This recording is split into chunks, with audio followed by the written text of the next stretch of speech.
anaphylactic reaction. Epi auto-injector ×2 with no response. High dose epi.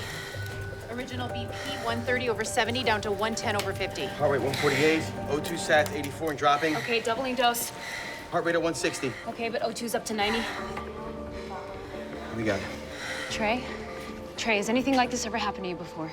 No. Okay, any medical history we should know about? I had lymphoma 4 years ago. Okay. Dr. Sharp treated me. Okay, we're gonna run some tests to figure out what caused this allergic reaction, and let's page Sharp. Dr. Sharp, long time no see. Hello, Trey. How are you feeling? Like someone who's almost murdered by crab cakes. You figure out why it happened? What is it?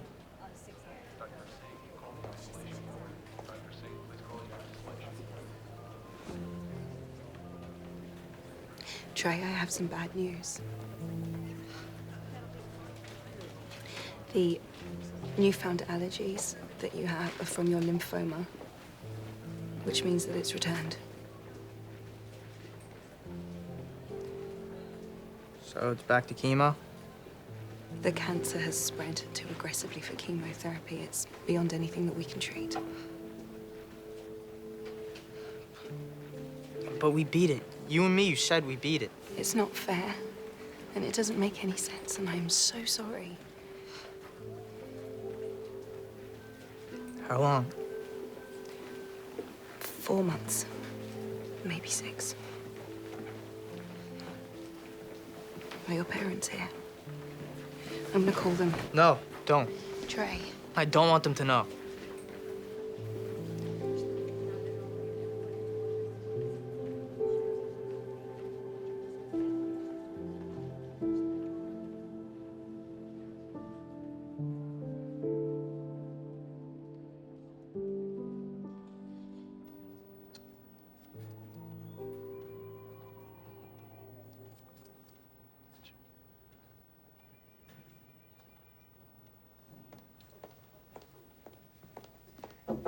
Have you got a minute? Oh, hi. Yeah, actually, I'm glad you're here. Would you say that I have narcissistic personality disorder? Because the DSM says that people who are narcissistic are typically quite haughty. Is that how you would characterize me, haughty? Just give it to me straight. Am I haughty? You know, I heard a really good hypothetical to tell if you're a narcissist. Good. What is it? If a colleague shows up at your office during the workday, do you assume they're there for a reason or just to hear you talk nonsense?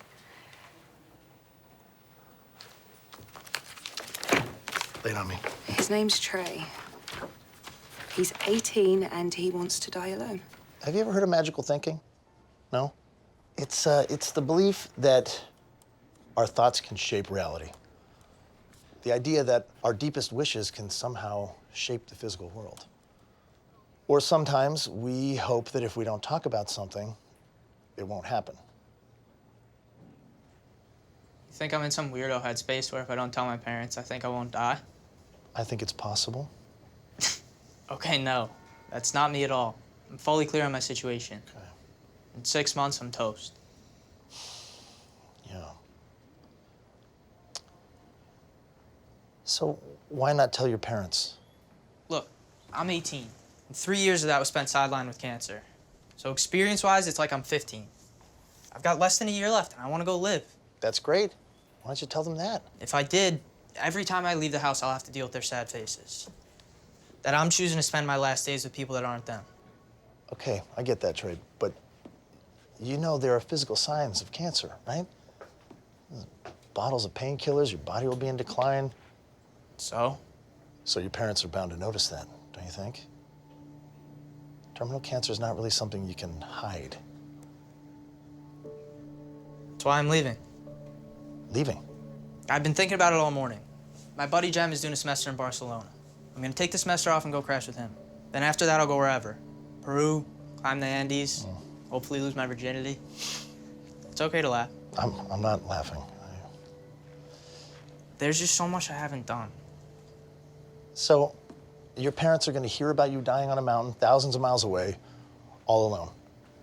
And it'll be awful for them. Yeah. But it's gonna be awful for them no matter what. At least this way, it won't be awful for me. Yeah. Okay. I'm gonna go get your discharge paperwork.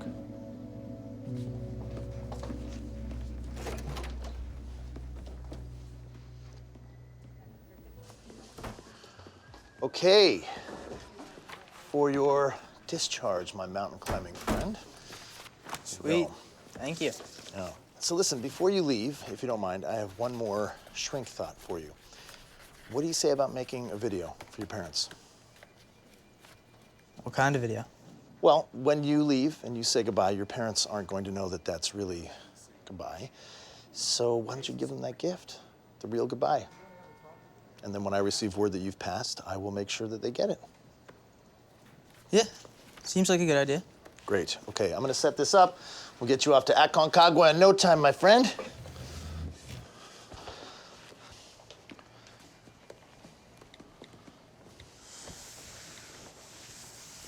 What should I say?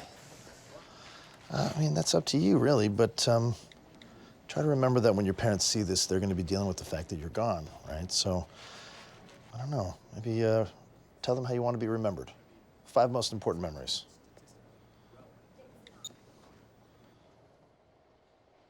Hi, Mom and Dad. Hi. When you see this, I'll be gone. And I thought you'd like to hear this message from me. Anyway, here are my 5 most important memories.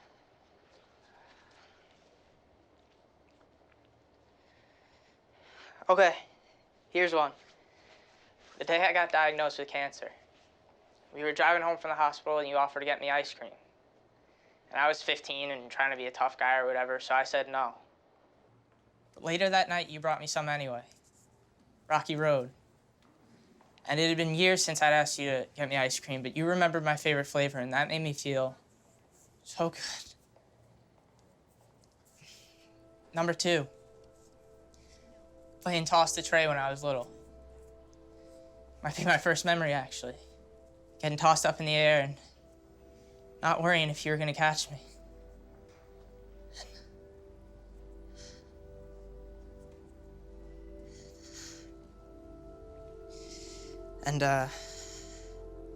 And Thanksgiving. When I tried to eat Dad's stuffing after chemo, but I got sick and you had to help clean me up. And I hated it, but I remember having this thought of, Jesus, what would I do if I didn't?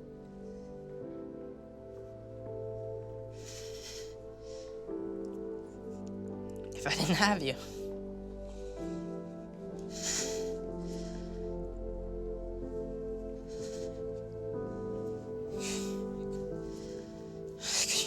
Could you press stop, please?